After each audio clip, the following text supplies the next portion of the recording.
ಶವ ಸಂಸ್ಕಾರಕ್ಕೆ ಅಂತ ಕರೆದೊಯ್ಯುವ ವೇಳೆ ಬಾಲಕ ಎಚ್ಚೆತ್ತಿರುವ ಘಟನೆ ಧಾರವಾಡ ತಾಲೂಕಿನ ಮನಗುಂಡಿ ಗ್ರಾಮದಲ್ಲಿ ನಡೆದಿದೆ. 16 ವರ್ಷದ ಕುಮಾರ ಮರಡಗಿ ಬೀದಿ ನಾಯಿ ಕಚ್ಚಿತ್ತು. ಹುಬ್ಬಳ್ಳಿಯ ಮನೆಯೊಂದರಲ್ಲಿ ಕೆಲಸ ಮಾಡುವಾಗ ಘಟನೆ ನಡೆದಿತ್ತು. ಆದರೆ ಸೂಕ್ತ ಚಿಕಿತ್ಸೆಯನ್ನ ಪಡೆಯದೇ ಇದ್ದದ್ದಕ್ಕೆ ಮೂರ್ಛೆ ಹೋಗಿದ್ದ ಬಾಲಕ ಖಾಸಗಿ ಆಸ್ಪತ್ರೆಗೆ ಈತನನ್ನ ದಾಖಲಿಸಿದ್ರು ಆತನ ಪೋಷಕರು. ಕಳೆದ 4 ದಿನಗಳಿಂದ ಕುಮಾರ್ ಚಿಕಿತ್ಸೆಗೆ ಸ್ಪಂದಿಸುತ್ತಿರಲಿಲ್ಲ. ಬಾಲಕನ ಮನೆಗೆ ಕರೆದೊಯ್ಯುವಂತೆ ವೈದ್ಯರು ಸೂಚಿಸಿದ್ರು ಕೂಡ ಬಾಲಕನ ಉಸಿರಾಟ ನಾಡಿ ಮಿಡಿತ ನಿಂತಿದ್ರಿಂದ ಬಾಲಕ ಮೃತಪಟ್ಟಿದ್ದಾನೆ ಅಂತ ಭಾವಿಸಿದ ಮನೆಯವರು ಕುಮಾರ್ನ ಅಂತ್ಯ ಸಂಸ್ಕಾರಕ್ಕೆ ಸಿದ್ಧತೆಯನ್ನ ಮಾಡಿಕೊಂಡಿದ್ರು. ಸ್ಮಶಾನಕ್ಕೆ ಸಾಗಿಸುವ ವೇಳೆ ಮತ್ತೆ ಬಾಲಕ ಉಸಿರಾಟವನ್ನ ಪ್ರಾರಂಭಿಸಿದ್ದಾನೆ. ಮತ್ತೆ ಉಸಿರಾಟವನ್ನ ಆರಂಭಿಸಿದ ಬಾಲಕ ಕುಮಾರ್ ಮರಡಿ ಎಚ್ಚೆತ್ತು ಕೂತಿದ್ದಾನೆ. ಕೂಡಲೇ ಕುಮಾರ್ನನ್ನ ಆಸ್ಪತ್ರೆಗೆ ಪಾಲಕರು ದಾಖಲಿಸಿದ್ರು. ಹುಬ್ಬಳ್ಳಿಯ ಖಾಸಗಿ ಆಸ್ಪತ್ರೆಯಲ್ಲಿ ಕುಮಾರ್ಗೆ ಚಿಕಿತ್ಸೆಯನ್ನ ನೀಡಲಾಗ್ತಿದೆ. ಐಸಿಯುನಲ್ಲಿಟ್ಟು ಕುಮಾರ್ಗೆ ಚಿಕಿತ್ಸೆಯನ್ನ ವೈದ್ಯರು ನೀಡ್ತಿದ್ದಾರೆ.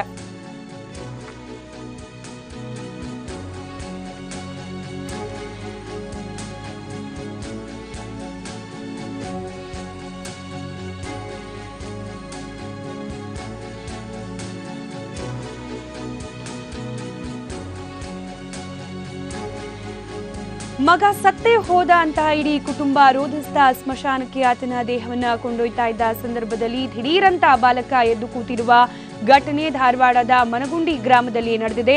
16 ವರ್ಷದ ಕುಮಾರ ಮರಡಿ ಅನ್ನೋ ಹುಡುಗನಿಗೆ ಬೀದಿ ನಾಯಿ ಕಚ್ಚಿತ್ತು. ಆತನನ್ನ ಆಸ್ಪತ್ರೆಗೆ ದಾಖಲಿಸಿ ಚಿಕಿತ್ಸೆಯನ್ನ ಕೊಡಿಸಲಾಗ್ತಾ ಇತ್ತು. ಆದರೆ ಚಿಕಿತ್ಸೆಗೆ ಆತ ಸ್ಪಂದಿಸ್ತಾ ಇರದೇ ಇದ್ದ ಕಾರಣಕ್ಕೆ ವೈದ್ಯರು ಆತನನ್ನ ಮನೆಗೆ ಕರೆದುಕೊಂಡು ಹೋಗುವಂತೆ ಸೂಚಿಸಿದ್ದಾರೆ. ಹೀಗೆ ಮನೆಗೆ ಕರೆದುಕೊಂಡು ಬಂದ ನಂತರ ಆತನ ನಾಡಿ ಮಿಡಿತ ಸ್ಲೋ ಡೌನ್ ಆಗಿದೆ, ಹಾಗೆ ಉಸಿರಾಟ ಕೂಡ ನಿಂತಿದೆ ಅಂತ ಭಾವಿಸಿದ ಪೋಷಕರು ಆತ ಸತ್ತೇ ಹೋದ ಅಂತ ಹೇಳಿ ಆತನ ಶವ ಸಂಸ್ಕಾರ ಮಾಡೋಕೆ ಸ್ಮಶಾನದ ಕಡೆಗೆ ಹೊರಟಿರ್ತಾರೆ. ಆದರೆ ಆ ಸಂದರ್ಭದಲ್ಲಿ ಆತನ ಉಸಿರಾಟ ಮತ್ತೆ ಪ್ರಾರಂಭವಾಗಿ ಚಟ್ಟದಿಂದಲೇ ಆತ ಎದ್ದು ಕೂತಿದ್ದಾನೆ. ಇದನ್ನ ನೋಡಿದ ಪೋಷಕರಿಗೆ ಮಗ ಬದುಕಿದ್ದಾನೆ ಅಂತ ಸಂಭ್ರಮಿಸಬೇಕಾ ಅಥವಾ ನಿಜಕ್ಕೂ ಸತ್ತು ಹೋಗಿದ್ದ ಹುಡುಗ ಎದ್ದು ಕೂತಿದ್ದಾನ ಅನ್ನೋ ಒಂದ್ ರೀತಿಯ ಭ್ರಮ ನಿರಸನ ಆಗಿರೋದು. ಒಟ್ಟಾರೆ ಈ ರೀತಿಯ ಒಂದು ಕುತೂಹಲಕಾರಿ ಘಟನೆಗೆ ಧಾರವಾಡದ ಮನಗುಂಡಿ ಗ್ರಾಮ ಸಾಕ್ಷಿಯಾಗಿರುವುದು. 16 ವರ್ಷದ ಕುಮಾರ್ ಸತ್ತು ಬದುಕಿರುವ ಹುಡುಗ ಇನ್ನು ದೃಶ್ಯದಲ್ಲಿ ಕೂಡ ಗಮನಿಸಬಹುದಾಗಿದೆ. ಒಂದ್ ಕಡೆ ಆತನ ಭಾವಚಿತ್ರ, ಮತ್ತೊಂದ್ ಕಡೆ ಆತನ ಪೋಷಕರ ಜೊತೆ ಇರುವ ದೃಶ್ಯವನ್ನ ಕೂಡ ಗಮನಿಸಬಹುದಾಗಿದೆ. ಇದೇ ಹುಡುಗ ಸತ್ತೇ ಹೋದ ಅಂತ ಭಾವಿಸಿದ ಪೋಷಕರು ಆತನ ಶವ ಸಂಸ್ಕಾರ ಮಾಡೋಕೆ ಅಂತ ಸ್ಮಶಾನದ ಕಡೆಗೆ ಕರ್ಕೊಂಡು ಹೋಗ್ತಾ ಇರ್ತಾರೆ. ಈ ಸಂದರ್ಭದಲ್ಲಿ ದಿಢೀರಂತ ಆತ ಎದ್ದು ಕೂತಿರೋದು.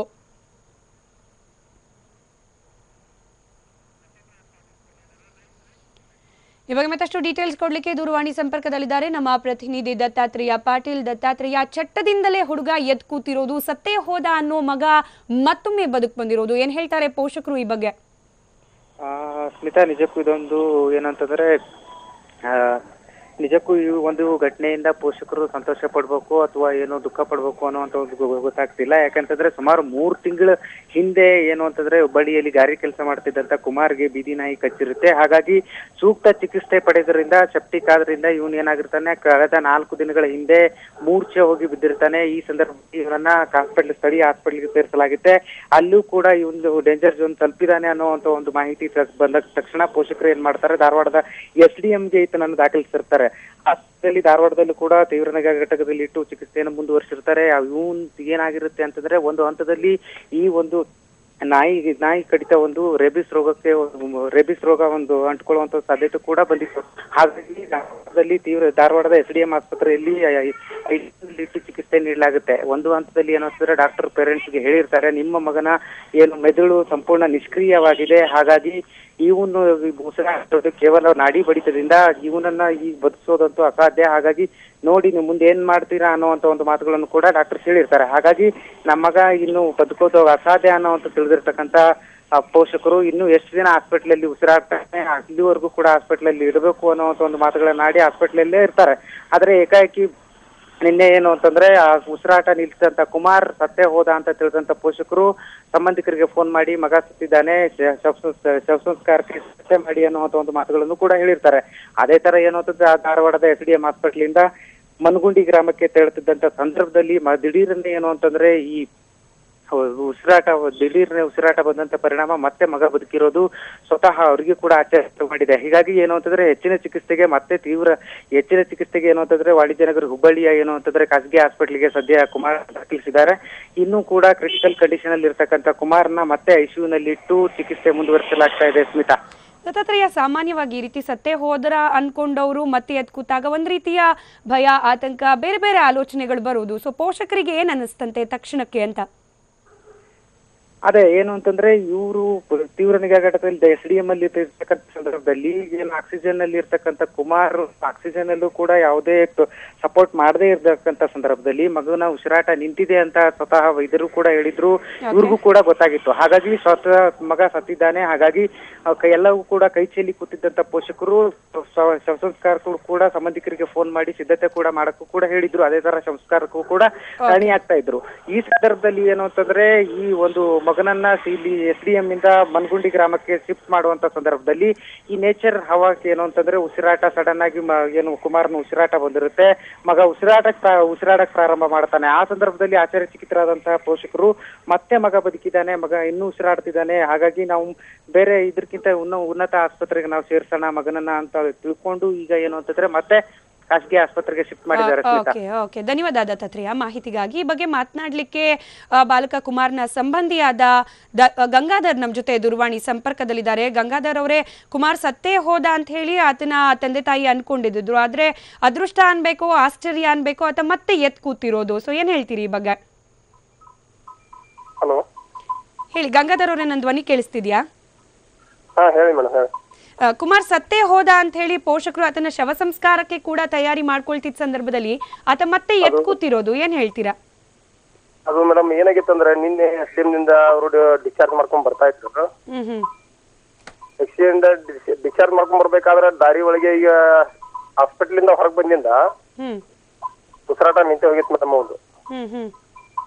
ಹಿಂಗಾಗಿ ಅವ್ರು ಏನ್ ಮಾಡ್ಯಾರು, ಅವಾಗ ಮನಿ ಅವ್ರು ಏನ್ ಹೇಳಿದಾರೆ ಅಂದ್ರೆ ಡಾಕ್ಟರ್ ಮನಿ ಕರ್ಕೊಂಡು ಹೋಗ್ರಿ, ಬದಕ್ ಎಷ್ಟು ದಿನ ಇಟ್ಕೋರಿ, ಹಾರ್ಟ್ ಒಂದು ಸ್ಟಾರ್ಟ್ ಐತಿ, ಒಂದು ಬ್ರೇನ್ ಅಂತೂ ಪೂರಾ ಫೇಲ್ ಆಗೈತಿ, ಉಳ್ಕಿದ್ದೆಲ್ಲ ಬಾಡಿ ಎಲ್ಲಾ ಜಾಮ್ ಆಗೈತಿ, ಒಂದು ಬ್ಲಡ್ ಸರ್ಕ್ಯುಲೇಷನ್ ಎಲ್ಲಾ ಜಾಮ್ ಆಗೈತಿ. ಹೀಗಾಗಿ ಒಂದು ಪೊಸಿಷನ್ ಬಹಳ ಕಠಿಣ ಐತಿ. ಹೀಗಾಗಿ ಉಳಿದ ಕಷ್ಟ ಅಂತ ಹೇಳಿ ಕೊಟ್ಟಿದ್ರು ಮೇಡಮ್ ಅವ್ರು. ಅಂದ್ರೆ ಸತ್ತು ಹೋಗಿದ್ದಾನೆ ಅಂತ ಏನ್ ಹೇಳಿರ್ಲಿಲ್ಲ ಅಲ್ವಾ ವೈದ್ಯರು? ಡಾಕ್ಟರ್ ಮಾತ್ರ ಸತ್ತು ಹೋಗಿದಾನೆ ಅಂತ ಹೇಳಿಲ್ಲ ಮೇಡಮ್ ಅವರು. ಆತ ತೀರ್ ಹೋಗಿದ್ದಾನೆ ಅಂತ ಅನ್ಸಿದ್ ಯಾವಾಗ, ಯಾರಿಗ ಅನ್ಸಿತ್ತು ಅಂತ ಹೇಳಿ? ಹಾಸ್ಪಿಟಲ್ ಇಂದ ಹೊರಗೆ ತಂದು ಅವ್ರಿನ ಊರ್ ಕಡೆ ಬರ್ಬೇಕಂತೇಳಿ ಅಂದಾಗ ಒಂದು ಆಕ್ಸಿಜನ್ ತೆಗೆದು ಒಂದು ಅರ್ಧ ಗಂಟೆಗೆ ಒಂದು ಉಸಿರಾಟ ನಿಂತ್ಬಿಟ್ಟಿದೆ ಮೇಡಮ್ ಅವಾಗ. ಓಕೆ ಅಲ್ಲಿ ಹಾಸ್ಪಿಟ್ಲ್ ಆಕ್ಸಿಜನ್ ಆಂಬುಲೆನ್ಸ್ ಒಳಗೆ ಹಾಕಿ ಅವ್ರು ಏನ್ ಮಾಡಿದಾರ, ಊರಿಗೆ ಕರ್ಕೊಂಡು ಹೋಗ್ರಿ ಅಂತ ಆಂಬುಲೆನ್ಸ್ ಮಾಡಿ ಆಂಬುಲೆನ್ಸ್ ಫೀಸ್ ಕಟ್ಟಿದಾರ, ಆಂಬುಲೆನ್ಸ್ ಹಾಕಿ ಕೊಟ್ಟಿದಾರ ಅವ್ರು. ಆಕ್ಸಿಜನ್ ತೆಗೆದು ಆಂಬುಲೆನ್ಸ್ ಒಳಗೆ ಹಾಕಿದ ತಕ್ಷಣ ಅಂತಂದ್ರ ಅದು ಉಸಿರಾಟ ನಿಂತು ಬಿಟ್ಟಿದೆ ಮೇಡಮ್. ಅದು ಅರ್ಧ ದಾರಿ ಬರೋದಿಗೆ ಅಂತಂದ್ರೆ ಏನಾಗ್ಬಿಟ್ಟದ ಮೇಡಮ್, ಮತ್ತೆ ರಿಪೀಟ್ ಗಾಳಿಗೆ ಅದು ಉಸಿರಾಟ ಸ್ಟಾರ್ಟ್ ಆಗ್ಬಿಟ್ಟದ ಮೇಡಮ್. ಎಷ್ಟೊತ್ತು ಹಿಂಗೆ ಉಸಿರು ನಿಂತು ಮತ್ತೆ ಎಷ್ಟೊತ್ತಿಗೆ ಪ್ರಾರಂಭ ಆಗಿದೆ, ಇದ್ರ ಬಗ್ಗೆ ಏನಾದ್ರು ಗೊತ್ತಾಗಿದ್ಯಾ? ಅದು ಒಂದು ಅರ್ಧ ಗಂಟೆ ಸ್ಟಾರ್ಟ್ ಆಗಿದೆ ನೋಡಿ ಮೇಡಮ್, ಅದು ಹೆಚ್ಚು ಕಡಿಮೆ. ಓಕೆ ಹಿಂಗೆ ಮಗ ಮತ್ತೆ ಉಸಿರಾಡಕ್ ಶುರು ಮಾಡಿದಾಗ ಏನ್ ಹೇಳಿದ್ರು ಅವ್ರ ಪೋಷಕರು? ನಿಮ್ ಜೊತೆ ಒಂದು 10-15 ಮಿನಿಟ್ಗೆ ಮತ್ತೆ ಉಸಿರಾಟ ಸ್ಟಾರ್ಟ್ ಆಗ್ಬಿಟ್ಟದ ಮೇಡಮ್. ಅದು ಗಾಡಿನೇ ಬರುವಾಗ ಅದು ಗಾಳಿಗೆ ಮತ್ತೆ ಏನೋ ರಿಪೀಟ್ ಅದು ಒಂದು ಏನೋ ಹನಿ ಬರೋದು ಮೇಡಮ್. ಅದು ಒಟ್ಟು ಉಸಿರಾಟ ಸ್ಟಾರ್ಟ್ ಆಗಿದೆ ಮೇಡಮ್. ಟ್ರೀಟ್ಮೆಂಟ್ ಮಾತ್ರ ಮಾಡ್ತಾ ಇದ್ದಾರೆ ಡಾಕ್ಟರ್. ಅದು ಮುಂದೆ ಏನು ಪೊಸಿಷನ್ ಏನು ನಮಗೂ ಡಿಕ್ಲೇರ್ ಮಾಹಿತಿ ಇಲ್ಲ ಮೇಡಮ್. ನೀನ್ ರಾತ್ರಿ 12 ಗಂಟೆ ಮಟ್ಟ ಮಾತ್ರ ನಾವು ದವಾಖಾನೆ ಒಳಗೆ ಇದ್ದೀವಿ.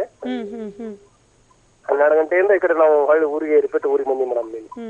ಈಗ ಸದ್ಯಕ್ಕೆ ಹೇಗಿದೆ ಆ ಹುಡುಗನ ಕಂಡೀಷನ್, ಇದ್ರ ಬಗ್ಗೆ ಏನಾದ್ರು ಗೊತ್ತಾಗಿದ್ಯಾ? ಡಾಕ್ಟರ್ ಏನಾದ್ರು ಹೇಳಿದಾರಾ? ಸದ್ಯ ಮಾತ್ರ ಇಲ್ಲಿ ಈಗ ನಿನ್ನೆ ಪ್ರೈವೇಟ್ ದವಾಖಾನೆ ಡಾಕ್ಟರ್ ಆದ್ರೂ ಹೇಳಿದಾರೆ ಮೇಡಮ್ ಅವರು. SDM ಡಾಕ್ಟರ್ ಯಾವ ಟೈಪ್ ಹೇಳಿದಾರೆ ಅದ ಟೈಪ್ ಹೇಳಿದಾರೆ ಮೇಡಮ್ ಅವರು. ಈಗ ಸಾಮಾನ್ಯವಾಗಿ ಗಂಗಾಧರ್ ಅವರೇ, ಸತ್ತೇ ಹೋದ್ರು ಅಂತ ಅನ್ಕೊಂಡವ್ರು ಮತ್ತೆ ಎತ್ ಕುತ್ಕೊಂಡ್ರೆ ಒಂಥರ ಭಯ ಆಗುತ್ತೆ ಅಲ್ವಾ? ಪೋಷಕರಿಗೆ ಏನ್ ಅನ್ಸ್ತಂತೆ? ಎದ್ದು ಮಾತ್ರ ಕುತ್ಕೊಂಡಿಲ್ಲ ಮೇಡಮ್ ಅವರು. ಹಾರ್ಟ್ ಸ್ಟಾರ್ಟ್ ಆಗಿತ್ತು ಮೇಡಮ್ ಅವ್ರು ಮತ್ತೆ ರಿಪೀಟ್. ಓಕೆ ಎದ್ದು ಮಾತ್ರ ಕುಂತಿಲ್ಲ ಮೇಡಮ್. ಕಣ್ಣು ತೆಗೆದಿಲ್ಲ ಅವರು, ಏನೋ ಇಲ್ಲ ಮೇಡಮ್. ಎಲ್ಲಾ ಬಾಡಿ ಅಂತೂ ಪೂರ್ತಿ ಎಲ್ಲಾ ಏನು ಸ್ವಾದ ಇಲ್ಲ ಮೇಡಮ್ ಅವರು. ಉಸಿರಾಟ ಸ್ಟಾರ್ಟ್ ಆದ ಕೂಡಲೇ ನಮಗ ಅದು ಮತ್ತೊಂಥರ ನಮ್ಗೆ ಇದಾತ್ ಮೇಡಮ್. ಅದು ಫ್ಲಾಶ್ ಬ್ಯಾಕ್ ಆದಾಗ ನಾವು ಮತ್ತೆ ಶಿಫ್ಟ್ ಮಾಡಿದ್ವಿ ಮೇಡಮ್ ನೀನು ಹುಬ್ಬಳ್ಳಿ ಒಳಗೆ. ಆಂಬ್ಯುಲೆನ್ಸ್ ಅಲ್ಲಿ ನೀವು ಇದ್ರಾ ಗಂಗಾಧರ್? ಇಲ್ಲ ಮೇಡಮ್, ನಾವು ಆಂಬ್ಯುಲೆನ್ಸ್ ನ ಬರೋರು ನಮಗೆ ಫೋನ್ ಮಾಡಿದ್ರು. ಮತ್ತೆ ಹೊಳ್ಳಿ ಹುಡುಗನ ಉಸಿರಾಟ ಸ್ಟಾರ್ಟ್ ಆಗೈತೆ ಅಂತ ಫೋನ್ ಮಾಡಿ ನಾವು ಹೋದ್ವಿ ಮೇಡಮ್. ಓಕೆ ಏನ್ ಹೇಳ್ತಾರೆ ಕುಮಾರ್ ಅಪ್ಪ ಅಮ್ಮ, ಏನ್ ಹೇಳ್ತಾರೆ ಇದ್ರ ಬಗ್ಗೆ? ಅವ್ರ ಅಪ್ಪ ಅಮ್ಮ ಏನಿಲ್ಲ ಮೇಡಮ್, ನಮ್ಮ ಮಗ ಬದುಕಿ ಬಂದ್ರೆ ಅದು ಎಷ್ಟೇ ಖರ್ಚಾಗಲ್ಲ ನಾವು ಉಳಿಸ್ಕೋತೀವಿ ಅಂತಾರೆ ಮೇಡಮ್. ಓಕೆ ಓಕೆ, ಧನ್ಯವಾದ ಗಂಗಾಧರ್ ಅವರೇ, TV9 ಜೊತೆ ಮಾತನಾಡಿದ್ದಕ್ಕೆ.